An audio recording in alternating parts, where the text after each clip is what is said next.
She shuffled down the jetway like a secret the airplane had been keeping. Her hands clutched a faded leather purse, knuckles white around the strap, and the scarf around her neck trembled in a breeze that belonged to the terminal, not to her. People glanced. A child's laugh trailed behind a stroller. A businessman tapped his watch. Above the murmur, her eyes carried a map of late nights and small triumphs. They held the stubborn light of someone who had lived long enough to know exactly what mattered. At the gate, the attendant smiled a practiced smile and checked the boarding pass. The woman handed it over with polite certainty. The machine blinked red. The attendant's smile thinned. "Ma'am, I'm sorry. This pass shows you as not cleared for travel." Everyone nearby straightened. Phones were already out. The woman blinked as if waking. "I'm on the manifest," she said. Her voice was calm, but there was a tremor threading through it, like an old violin string. "We need to verify identity," the attendant said. "Could you step aside, please?" She obeyed. People shifted. Conversations faltered and then leaned in. Social media would have had an angle already if cameras had been faster. An elderly woman, soft hair like snow, soft shoes like moss, escorted from the gate, someone's late grandmother, someone's neighbor. The airport hummed but edged toward attention. As the attendant led her to a small counter, a younger man in a uniform intercepted. He was part of the security team, body language crisp with authority. "Ma'am, do you have any ID?" he asked. She dug one mittened hand into her purse and produced an old wallet. It contained a driver's license, a brittle photograph, and a faded membership card for a knitting circle. The security officer scanned the license. "Name?" he asked. She gave it. The officer's expression folded, as if he had tried to fit a forgotten key into a lock that would not turn. "There's a hold on a passenger with that name," he said. "No fly alert." No fly. One simple phrase that dropped into the crowd like a stone in a pond and made circles of curiosity ripple outward. Some people whispered. A mother pulled her child closer. A man on a bench sucked air through his teeth. The woman stood perfectly still. Her hands were steady now, fingers finding the counter's edge like they found a railing. "There must be a mistake," she said. "I've flown this airline a dozen times. I'm visiting my sister." "Could you come with us to secondary screening?" the officer asked. "Of course," she said. They walked. The crowd watched. Phones raised. A man near the gate said, "They must have the wrong person." Another muttered, "Old lady?" The gaze that had followed her softened or sharpened depending on what each life carried. Secondary screening was a dim room with a single, harsh light. The officer sat across from her like a neutral judge and placed a manila envelope on the table. Inside were printed pages, lists. She leaned forward. Her breath skated in the cold air. "Do you know anyone named Maureen Hull?" he asked abruptly. She frowned. "No." "Do you know why a full no-fly would be issued under your name?" The woman's fingers tightened around the strap of her purse. "No idea." The officer tapped a few keys, his face a disciplined mask. He read from the screen words that did not belong in the rhythm of a life that had been about Sunday dinners and crossword puzzles. "There was a theft attempt on a federal shipment 4 days ago," he said. "An older woman was seen in surveillance, attempting to misdirect a courier. We have a witness statement identifying someone with your description." A breath left the woman's mouth like a word we hadn't been permitted to hear.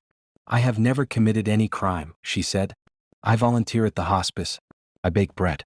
I knit." Outside, the gate area was busy with the low roar of ordinary travel.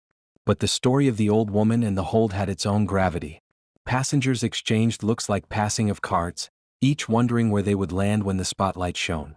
"Could you account for your whereabouts 4 days ago?" the officer asked. She folded her hands. "I was at home making soup for my neighbor. I don't even know where any federal shipments are. I don't have the strength to steal anything from anyone." The officer's eyes softened for a flicker. He had read this script before, or at least 1,000 versions of it. "We have facial recognition data," he said. He hesitated, then added, "We need to be sure." He brought up a grainy camera capture. The image showed the back of an older woman, a shoulder, a scarf. It smelled of desperation and of cheap surveillance. The officer enlarged the frame and superimposed the license photo from her wallet. The algorithms hummed and a green line crawled along like a cautious meter. "Possible match," the system said, a term neither absolving nor condemning. At that moment, amid the quiet tension, something shifted in the air. A young man who'd been watching drew nearer. He had an old bruise across his jaw and a badge clipped to his belt that read Patient Coordinator. He worked at the hospice the woman mentioned. "That's Mrs. Eleanor," he said. She's been there every Tuesday for years. She brought blankets 2 weeks ago when we had a storm. Voices rose. The security officer frowned. We can't rely on verbal testimony, he said.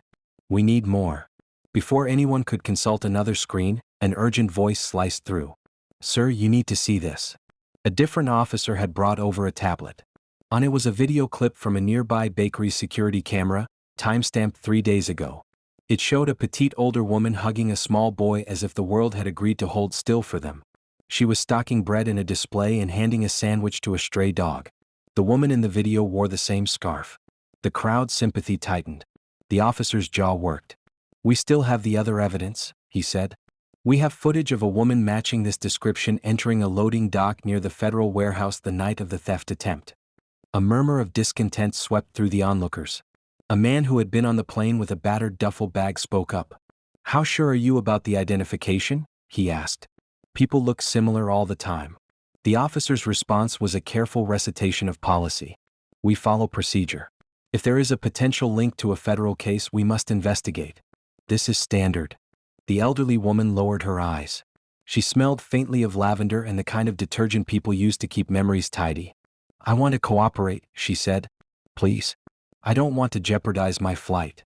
That's fine, said the officer. For now, we'll keep you here. It was then that a young journalist, hair in a messy ponytail and a press badge bouncing against her chest, stepped forward. She had been listening, notebook ready, a mind that lived on the cusp of narratives. Excuse me, she said. May I speak with her? The officer looked at her with suspicion. This is a security matter. Please, she insisted. I volunteer at the hospice too. I can vouch. Another wave of witnesses formed. A subway operator remembered the woman buying a ticket. A church deacon recalled her handing out hymnals. Slow, steady human testimonies assembled like a quilt. The officer's phone buzzed. He stepped aside and spoke in hushed tones. There's more, he said when he returned. We've traced the IP used to upload footage to a private channel. It's a shell company going through a proxy. Highly suspicious. And there's a pattern. Someone is creating false IDs and creating confusion. Someone, the journalist pressed. Someone who is trying to disrupt federal shipments by creating chaos, the officer explained. They use lookalikes, fabricated passes. The old woman in the footage appears to be a decoy. Tension leapt like static. If this were true, the elderly woman was a pawn. False, she was a suspect. People braced for a twist. Ma'am, the officer said gently, we need to check your phone. We need access to your contacts, your recent calls, anyone who might help explain your movements. She hesitated, then opened her phone.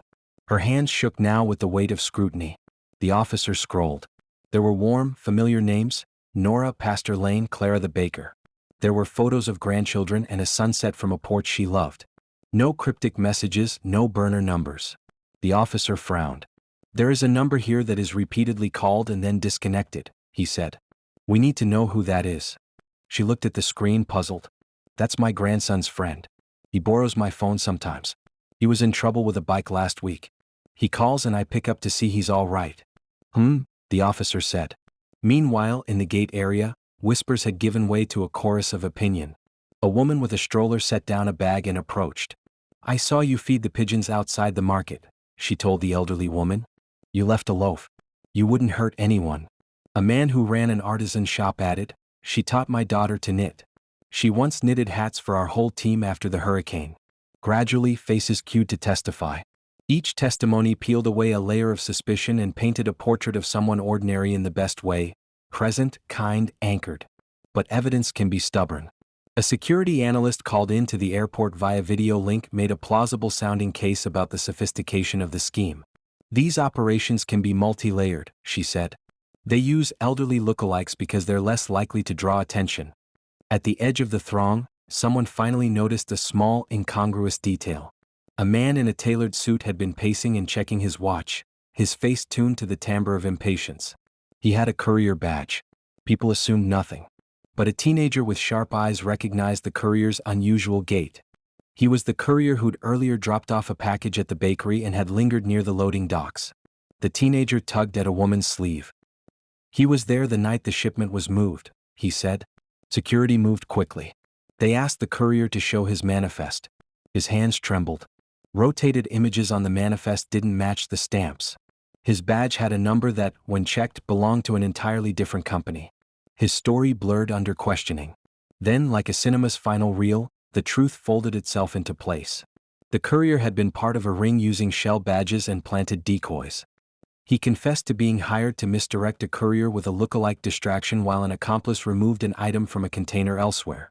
The old woman in the footage had been an actor, one of many paid small sums to appear at various city spots wearing similar scarves and coats to create confusion.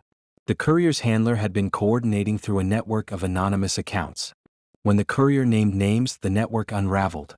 The ring had not targeted any one elderly woman. They had targeted the system's trust, its reliance on speed and pattern. They had created a script where ordinary people would be misidentified and misused as decoys. The airport had been a scene in a larger game. The officers apologized to the elderly woman, their voices threaded with professional regret. "We're sorry for the distress," the lead officer said. "You were not involved." She sat down slowly, chest tightening as if to fit the breath back in. The crowd exhaled in sympathy and relief, the collective tension dissolving like fog. A young mother handed her a bottle of water. The hospice coordinator hugged her.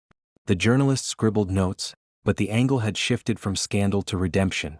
"Are you all right?" someone asked. "I'm fine," she said, and then laughed in that small, fragile way people do when an audience they didn't ask for applauds. The airline offered a free ticket and a voucher, and the airline's social media team composed a careful apology geared for calm. But what mattered more was the small human acts that followed. Strangers wrapped her in conversation. Someone offered to help carry her bag. A boy who had been watching asked if she liked stories. She nodded and began to tell him about the time she saw the ocean for the first time, and how its smell had made her cry. As they settled her back into a seat, the security officer who had first detained her lingered nearby. "I want you to know we take responsibility," he said. "We were following leads." She looked at him with the kind of mercy that only age can cultivate. "We were both following our jobs," she said. "You're doing your duty. I forgive you." On the plane, as passengers buckled in and trays clicked down like little tombs for small anxieties, the woman closed her eyes. Her journey had been interrupted and then made strange and then wrapped in kindness.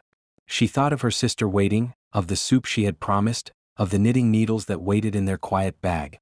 The boy who'd listened to her story fell asleep with his head against the window. A young couple smiled at each other, having witnessed a scene where the worst had been averted. The journalist wrote the end of her article. A piece not about accusation but about how communities can stitch themselves back together. Outside, in the city, the courier's ring was being dismantled by a team of investigators who had followed a thin thread of anomalous data across servers and GPS pings. They found accomplices, shell companies, and a ledger of payments made to people who had no idea they were participating in a theft scheme. And later, when the elderly woman stepped off the plane onto the tarmac at her sister's small airport, the sun folded around her like a soft blanket. She hailed a taxi with the same ordinary grace she'd carried through the day. The driver asked about her trip. "It was eventful," she said. "But I suppose I have a good story now." Her sister met her with open arms and a pot of soup. They hugged, and the woman smelled like lavender and answered with a sleepy smile that this was exactly where she needed to be. Back at the airport, life resumed its indifferent orbit. Flights departed and arrived, luggage churned, and somewhere a tablet buzzed with an update. A ring disbanded, a number of people extricated from culpability, eggs of a conspiracy unhatched. The security officer archived the file with a line of notes. "False positive," he typed, and then he took a breath. When the elderly woman looked up at the sky from her sister's porch, she thought of the faces at the gate who had sided with her without being forced to, and she thought of forgiveness. She thought of how the world sometimes suspected the gentle, and how it was up to people to protect one another by looking twice before judging. It calmed down.